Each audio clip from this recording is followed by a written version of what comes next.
तर मित्रांनो, तुमचं पुन्हा एकदा स्वागत आहे तुमच्या आवडत्या यूट्यूब चॅनलमध्ये, ज्याचं नाव आहे केरू व्लॉग्स. तर आजचा थंबनेल बघून तुम्हाला कळालंच असेल आज आपण कुठे जाणार आहोत.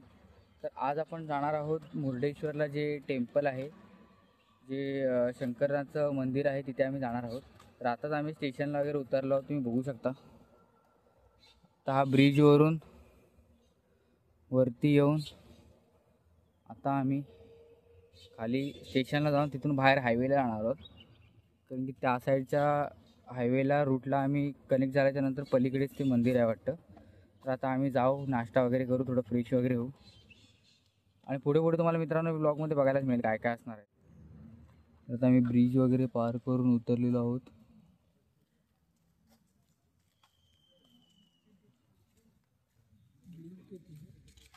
ती लाईट असली की ब्लिंकच येते. आणि आता चाललो आहोत बाहेर स्टेशनच्या. तर हे आहे मुर्डेश्वर स्टेशन.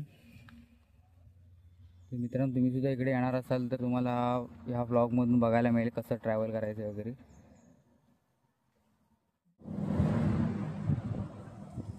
मित्रांनो, आता आम्ही स्टेशनच्या बाहेर आलेलो आहोत. बघूया आता स्टेशन असं आहे. तर बाजूला त्याचा हायवे आहे आणि इथून समोर जायचं ना रे, इथूनच समोर चालत चालत जायचं आहे. जर तुम्ही इथे स्टेशनला चालात तर इथे बाईक रेंटल वगैरे पण मिळू शकतात. जसं की तुम्ही बघू शकता इथे बाईक रेंटल असं लिहिलेलं आणि रूमसुद्धा. तर तुम्ही इथे बाईक किंवा स्कूटी वगैरे सुद्धा रेंट करून जाऊ शकता. आता मित्रांनो, आम्ही आलो आहोत नाश्ता करायला. जवळच कामत रेस्टॉरंट होतं हायवेच्या बाजूलाच. आता आम्ही नाश्ता करून निघणार आहोत आणि पुढे तुम्हाला दाखवू आम्ही बाईक वगैरे रेंट कशी करणार आहोत वगैरे. चला, मी बाईक रेंट करणार आहोत. बाईक रेंट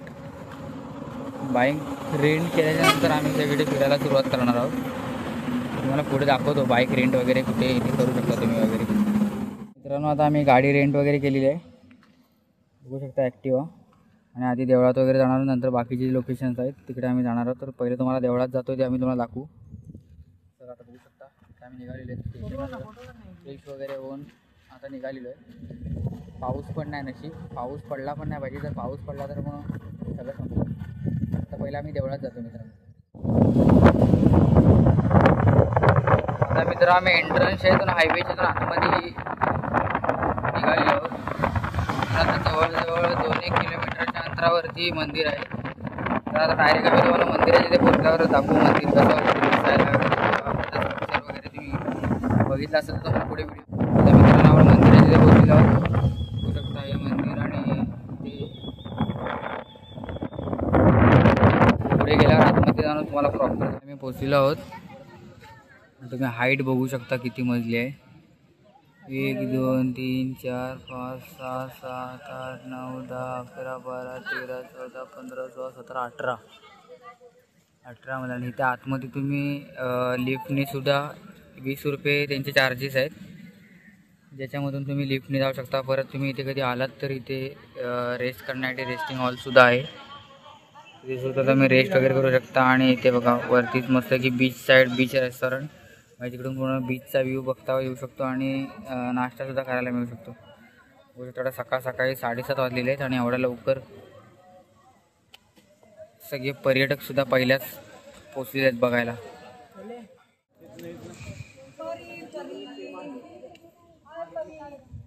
मित्रांनो, आता आम्ही आतमध्ये आलेलो आहोत मंदिराच्या आणि बघू शकता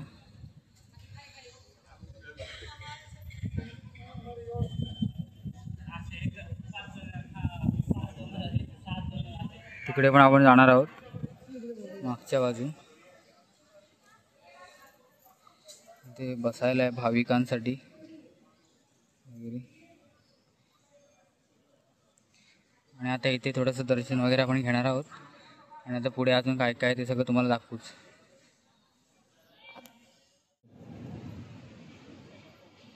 बघा मस्त बीच साईड व्ह्यू सुद्धा बघायला मिळतो तुम्हाला. इकडे जसं मंदिर आहे आणि मंदिराच्या बाजूला जसं बीच साईड व्ह्यू आहे पूर्ण.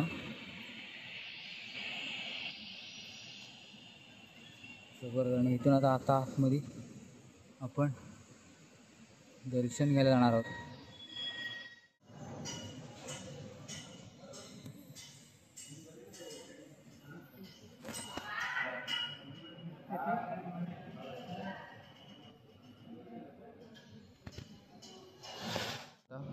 गणपतीचं देऊळ आहे.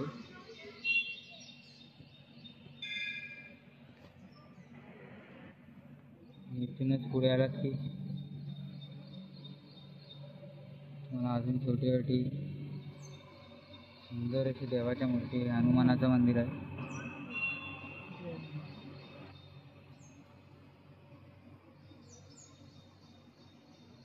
पुढे अजून तुम्हाला पूर्ण सोन्याचं, आता हे जसं तुम्हाला बघायला मिळत होतं की चांदीचं पूर्ण त्याला बाहेरून प्लेटिंग केलेलं आहे, तसंच तुम्हाला पूर्ण सोन्याचं प्लेटिंग केलेलं आहे. तर तुम्हाला देऊळ दाखवतो थांबा.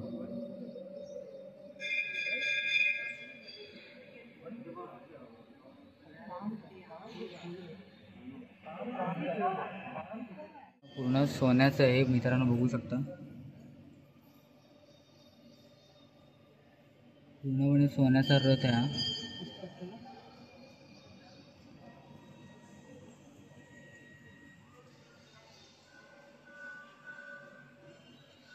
त्याच्यावरती ती पुढून जायचं की पुढून जायचं? पुढून जायचं.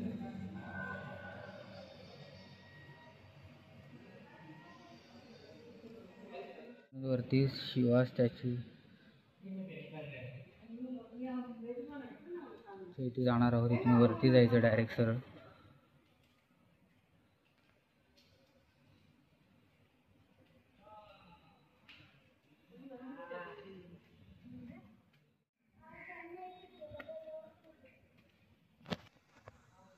ते बघू शकता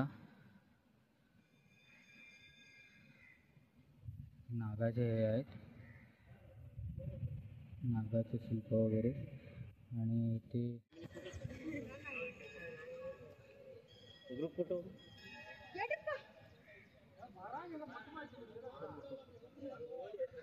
आणि इथून एवढं सगळं मंदिर आहे. तिथून चालत वगैरे आलात की तुम्हाला इथे शिव मंदिर, शिवाची जी मूर्ती आहे तुम्हाला बघायला मिळेल.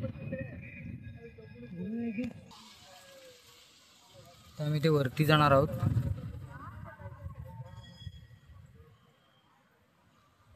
जबरदस्त आहे, तिकडे सुद्धा बघू शकता.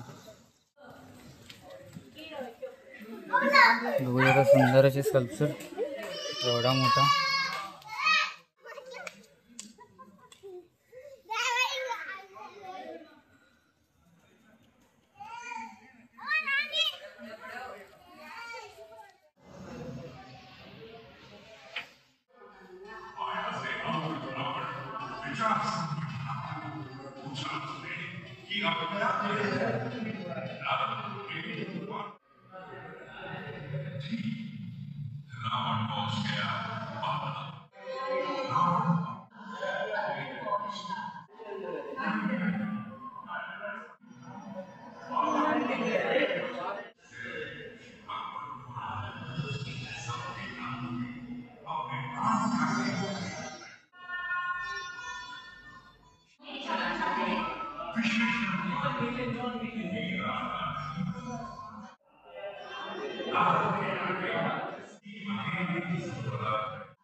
आणि हे सगळे ते शिवलिंगांचे स्पॉट्स आहेत. म्हणजे तिथे आम्ही जाणार आहोत. गोकर्णा, सागेश्वर, धारेश्वर, गुणवेतेश्वर.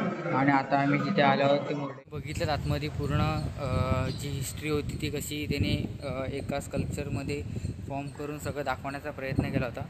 हे तुम्हाला आता व्हिडिओमध्ये बघायला मिळालेलं आहे. तर इथूनच आम्ही आता पुढे जाणार आहोत. अजून बाकीच्या ज्या गोष्टी आहेत त्या सगळ्या तुम्हाला दाखवू.